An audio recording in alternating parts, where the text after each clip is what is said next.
Hi everyone, I'm Autumn Johnson and I wrote my research paper on Erikson's stages of psychosocial development. Erikson was an ego-psychologist who developed one of the most influential theories of development, and while his theory closely resembles that of Freud's, he puts more of an emphasis on psychosocial rather than psychosexual development. I initially learned about this theory in my developmental psychology course here at PLNU, but we mainly focused on the early stages, so those of infants into late childhood. So I'm grateful for this opportunity to study this theory more in depth and to look at how development occurs throughout the span of one's entire life and what that actually looks like. The first stage of Erikson's theory is trust versus mistrust, and this occurs between birth and 1 year of age.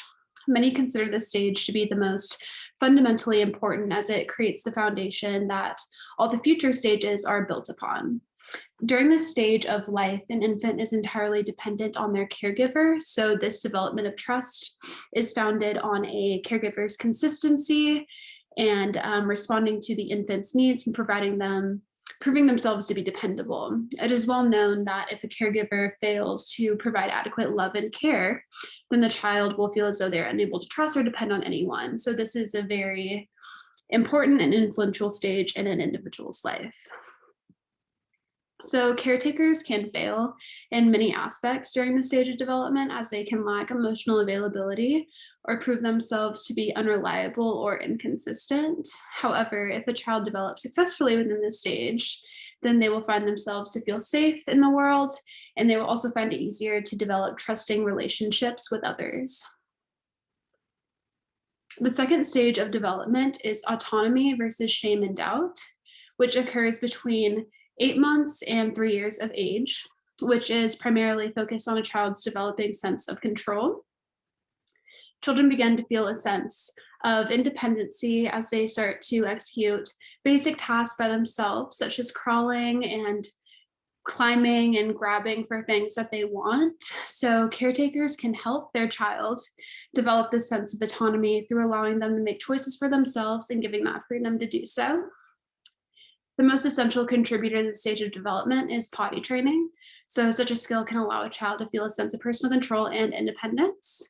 And other important contributing factors to this stage of development are allowing children to have more control over their choice of food and clothing and even toy preferences. When a child fails in this stage of development, it can be due to various causes. So one is being shamed by a caretaker, which leads to a child feeling a lack of personal control, shame, and doubt. However, when a child is successful in this stage of development, it leads to feelings of autonomy and success. The third stage of development is initiative versus guilt. And this stage occurs between 3 and 6 years of age. At this time, children begin to assert their power and control over various aspects of their surrounding, including social interactions. This stage is characterized by a child's ability to develop and execute playful and creative projects for the pleasure of being active and satisfying the imagination, which plays a role in the process of self-defining. When children are successful at this stage, they feel capable, empowered, and a sense of purpose as well. However, those children who fail at this stage tend to have feelings of guilt, self-doubt, and a lack of initiative, which can clearly be detrimental to their future success as an adult. The fourth stage of development is industry versus inferiority, which occurs from 6 to 11 years of age. During this stage, children develop a sense of pride in their accomplishments and abilities, especially through social interactions. Success in this stage of development lead to feeling accomplished, while failures lead to feeling inferior. The term industry encompasses the idea of interest in how things are made, how they work, and the purpose of what they do. So it's important to take note that a child's experience in school greatly influences the balance of industry versus inferiority and the extent to which they feel these senses. At this stage of development, success is no longer solely dependent on the actions of a caretaker, but many other individuals as well, like who they interact with outside of the home environment, like at school. The fifth stage is identity versus confusion, which occurs from 12 to 18 years of age. At this stage, individuals develop a sense of self and personal identity. But it is important to note the influence of social relationships in this stage as well. The attainment of the sense of personal identity is largely dependent on early childhood experiences and relationships. And when an individual is unable to develop a sense of personal identity due to an insufficient upbringing, they will likely display role confusion as opposed to secure identity.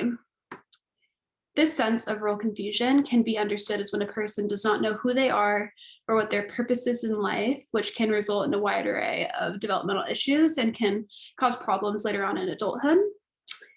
This stage of identity versus role confusion is definitely one of the most significant stages in one's life compared to the other stages, as it influences one's ability to feel intimacy, generativity, integrity, and these are all the later stages, and that's based off of this stage. So it is very fundamental.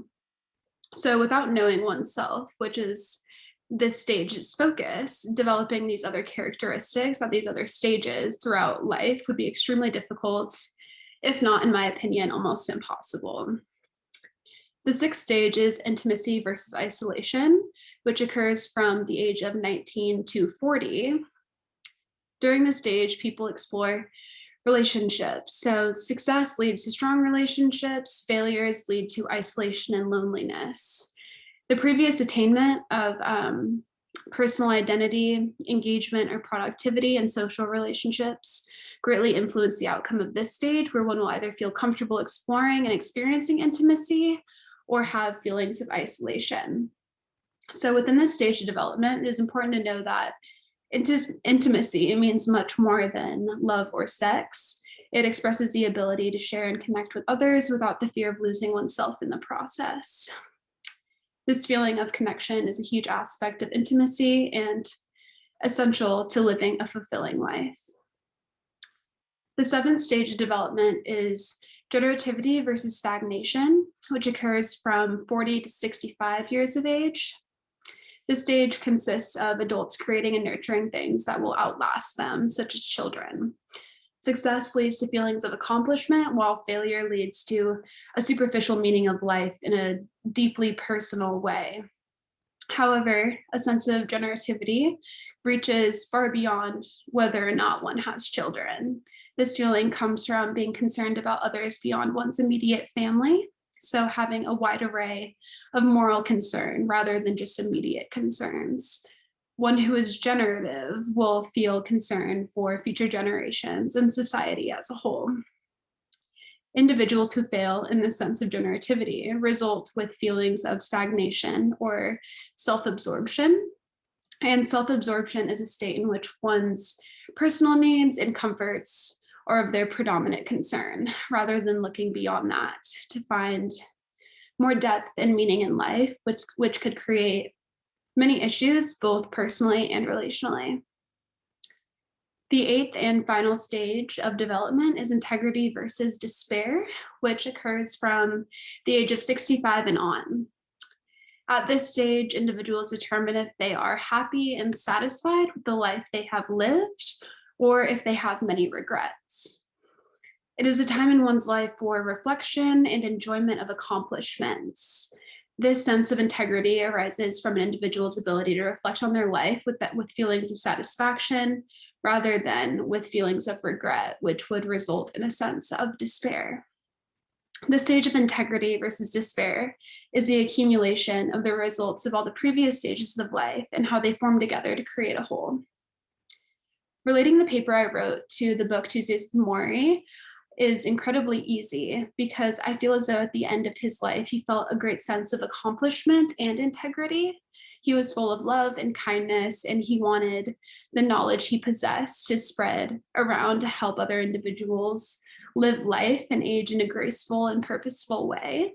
As I previously said, looking deeper into later development, the later developmental stages of life gave me a lot of insight into the process of aging.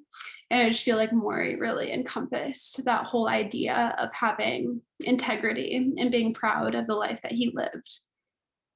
So also, when relating Erikson's theory to the psychosocial development, that theory, to the sociological theory of symbolic interactionalism, I see many correlations and resemblances in ideologies. The theory of symbolic interactionalism is understood as how individuals construct the roles they play as they interact with different environments. So this approach focuses on the interaction of individuals and how they interpret others' interactions and interpretations.